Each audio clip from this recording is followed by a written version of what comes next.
സത്യം പറഞ്ഞാൽ ഈ കഴിഞ്ഞ 7 ബിഗ് ബോസ് സീസണുകളിലും കഴിഞ്ഞ 6 സീസൺ വരെ ബിഗ് ബോസിനും ലാലേട്ടനും ഒരു ചെറിയൊരു റെസ്പെക്ട് അതിൻ്റെ അകത്തുള്ള കണ്ടസ്റ്റൻസ് കാണിച്ചിരുന്നത്. അതൊരു ചെറിയ ഭയമൊക്കെ ഉണ്ടായിരുന്നു. ബിഗ് ബോസ് എന്ന് പറഞ്ഞാൽ തന്നെ ഒരു ഭയമായിരുന്നു. കാരണം ബിഗ് ബോസ് എല്ലാത്തിനും ഉത്തരം പറയത്തില്ല, എല്ലാ കാര്യത്തിലും ഇടപെടത്തില്ല.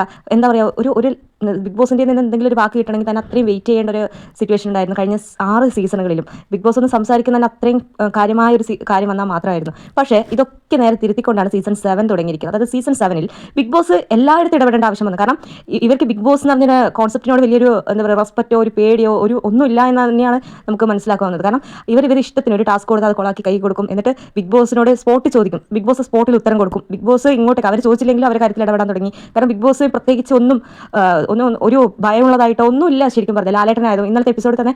ലാലേട്ടൻ വന്ന എപ്പിസോഡിൽ ലാലേട്ടൻ കാര്യമായിട്ട് കഥ പറയുന്നുണ്ട്. അവരോട് ചോദിക്കുന്നത്. അവരൊക്കെ അവിടെ ഇരുന്ന് അങ്ങും ഇങ്ങും എല്ലാവരും തമ്മിൽ തല്ലുകയും പറയും വാഗ്വാദങ്ങളും ഒക്കെ ചെയ്യുന്നുണ്ട്. ഒരു ലാലേട്ടൻ അതൊരു വലിയൊരു ആൾക്കാർക്ക് ഒരു തരി പോലും പ്രശസ്തി കൊടുക്കാത്ത പോലെയാണ് തോന്നുന്നത്. കാരണം അവർക്ക് അവരുടേതായ രീതിയിൽ പറയാനുള്ളത് പറഞ്ഞുകൊണ്ടേയിരിക്കുന്നു. അവിടെ ലാലേട്ടൻ എന്നില്ല, ബിഗ് ബോസ് എന്നില്ല, ആരുമില്ല അവർക്ക്. ഇന്നലെ അവിടെ ലാലേട്ടൻ്റെ നൃത്തം കണ്ടപ്പോൾ എനിക്ക് തന്നെ എന്താ ഇത് ഇവിടുത്തെ പ്രശ്നം എന്ന് തന്നെ മനസ്സിലാവുന്നത്. എന്താണ് ഇവിടെ നടക്കുന്നത് തന്നെ നമുക്ക് ചിന്തിക്കാൻ പറ്റുന്നതിനപ്പുറമാണ്. എപ്പിസോഡ് കണ്ടായിരിക്കും മനസ്സിലാവും. അത്രയ്ക്കും എന്താ പറയുക ഒരു റെസ്പെക്റ്റും കൊടുക്കാതെയാണ് അവർ തമ്മിൽ തല്ലാക്കി തീർത്തിരിക്കുന്നത് ഇന്നലത്തെ എപ്പിസോഡ്. എന്താണ് നിങ്ങളുടെ അഭിപ്രായത്തിൽ കമന്റ് ചെയ്യുക. ചാനൽ സബ്സ്ക്രൈബ് ചെയ്ത് ലൈക്ക് ചെയ്യുക. കൂടുതൽ ലൈവ് അപ്ഡേഷനുമായി വീണ്ടും കാണാം.